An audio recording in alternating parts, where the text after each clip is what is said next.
आपको पता है दुनिया की दो सबसे बड़ी ट्रेजेडी आयरलैंड के बेलफास्ट शहर में हुई है कल, जहां टीम इंडिया खेल रही थी। क्या बात कर रहे हैं? देखिए मैं आपको बताता हूँ, बेलफास्ट का जो शहर है जहां पर कल मैच हो रहा था, ये नॉर्दर्न आयरलैंड में है। 1909 में यहाँ पर एक ऐसे जहाज का निर्माण शुरू किया गया जिसके बारे में ये फेमस था कि ये जहाज कभी डूब नहीं सकता। इस जहाज का नाम था टाइटैनिक। बेलफास्ट में इस जहाज को बनाने में ही 8 लोगों की मौत हो गई थी। बाद में जो डूबने के बाद 1500 लोग मर गए थे वो अलग। इसलिए टाइटैनिक को मानव इतिहास की सबसे बड़ी ट्रेजेडी भी कहा जाता है, और ये ट्रेजेडी बनी थी आयरलैंड के बेलफास्ट में। इस ट्रेजेडी के बाद कल वहां पर दूसरी सबसे बड़ी ट्रेजेडी हुई है। करोड़ों लोग इंतजार कर रहे थे कि वैभव सूर्यवंशी अपना डेब्यू करेंगे, भारत की तरफ से यंगेस्ट डेब्यूटेंट बन जाएंगे, लेकिन गौतम भाई ने कह दिया, क्या कह दिया?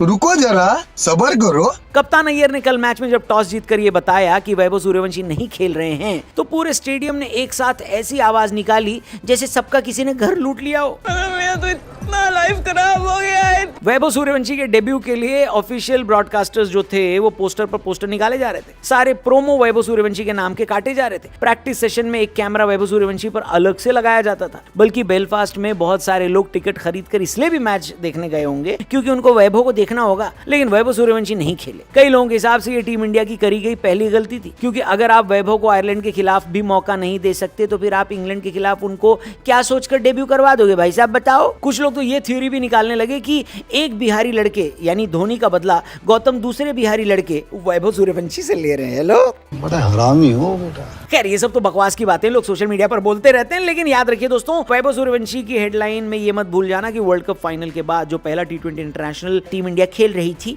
वो हम हार गए हैं, और वो भी आयरलैंड से हारे हैं। हेलो ससुर। इंटरनेशनल क्रिकेट में ऐसा पहली बार हुआ है कि आयरलैंड ने टीम इंडिया को हरा दिया। अब देखो ये और भी ज्यादा चिंताजनक इसलिए है क्योंकि पहले ये बात हो रही थी कि इंग्लैंड दौरे पर अलग टीम जाएगी, आयरलैंड दौरे पर अलग टीम जाएगी, और अभी तक ये होता आया था कि जब हम आयरलैंड जाते थे तो कभी अपनी फुल स्ट्रेंथ टीम नहीं भेजते थे। लेकिन अगर आप इस टीम को देखो तो मेरे ख्याल से कप्तान और बुमराह को छोड़कर ऑलमोस्ट सेम टीम गई हुई। इसके बावजूद आयरलैंड की टीम जिसके स्टार खिलाड़ी रिटायर हो चुके हैं, उन्होंने हमें हरा दिया। वेल मैच में क्या हुआ चलो वो बता देता हूं, पहले सुन लेते हैं। शुरुआत हुई जब भारत ने टॉस जीता और अपनी मनपसंद चीज ले ली, यानी पहले बॉलिंग करने का फैसला।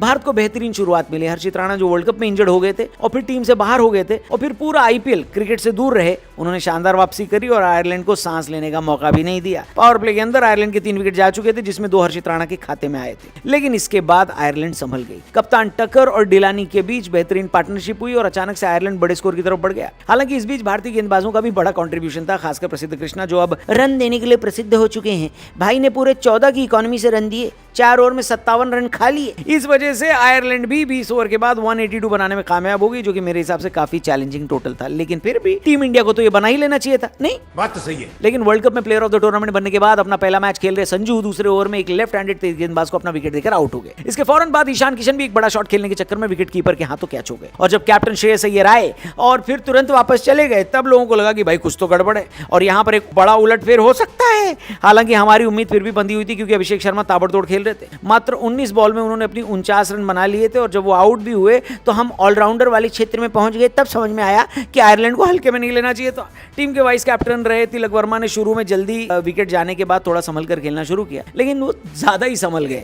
लोग कहने लगे कि तिलक भाई अब ऐसा मत खेलो, आप मुंबई के लिए नहीं खेल रहे हो और हार्दिक पांड्या आपके कप्तान नहीं है, ऐसा मत खेलो। तू समझा नहीं, तू समझा नहीं। वेल तिलक वर्मा ने 19 रन बनाने के लिए 20 गेंदें ले ली। वॉशिंगटन सुंदर ने 12 बॉल में सिर्फ 9 रन बनाए। रिक्वायर्ड रन रेट बढ़ता जा रहा था और सारी जिम्मेदारी शिवम दुबे के ऊपर आ गई, जिन्होंने कोशिश भी करी, 2 छक्के 1 चौका लगाया, लेकिन आयरलैंड ने अपना शिकंजा कस लिया था। रिक्वायर्ड रन रेट के चलते प्रेशर में शिवम दुबे भी आउट हो गए। इसके बाद आयरलैंड की टीम पर जीत की मुहर लग गई और आयरलैंड ने बड़ी आसानी से 34 रन से टीम इंडिया को हरा डाला। अब कुछ लोग इस हार से बहुत ज्यादा निराश नहीं है, कह रहे हैं कि भाई ये फॉर्मेट ही ऐसा चलता है। आयरलैंड क्या, अपने अच्छे दिन पर अगर कोई भी टीम अच्छा खेल गई तो बड़ी से बड़ी टीम को हरा सकती है, वरना इंडियन टीम में कोई खराबी नहीं है। कल को फिर से मैच होगा तो आप देखना एक तरफा धुलाई होगी आयरलैंड की। लेकिन कुछ लोग ये भी कह रहे हैं कि ये तो नाकाबिले बर्दाश्त हार होनी चाहिए, क्योंकि आयरलैंड से पाकिस्तान 2007 में हारा था और हम आज हार रहे हैं और अपनी फुल स्ट्रेंथ टीम के साथ हार रहे हैं। वरना पिछली बार जब हम गए थे तब तो दीपक हुड्डा ने सेंचुरी लगा दी थी आयरलैंड के खिलाफ, कोहली वगैरह को तो खेलने की भी जरूरत नहीं पड़ी थी। और आज हमारे ये दिन आ गए हैं कि लगभग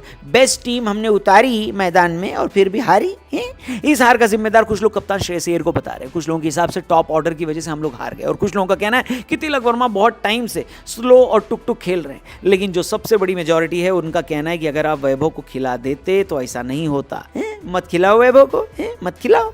इस हार का पोस्टमार्टम हम कल करेंगे, एक वीडियो बनाएंगे, लेकिन आप बताओ इस हार का जिम्मेदार आपके हिसाब से कौन है? अगर आपके जवाब हमें पसंद आए तो आपके कमेंट हमारे कल के वीडियो में हम शामिल करेंगे, इसलिए भर भर के कमेंट करना और बताना कि आपके हिसाब से टीम इंडिया ये मैच क्यों और किसकी वजह से हारी।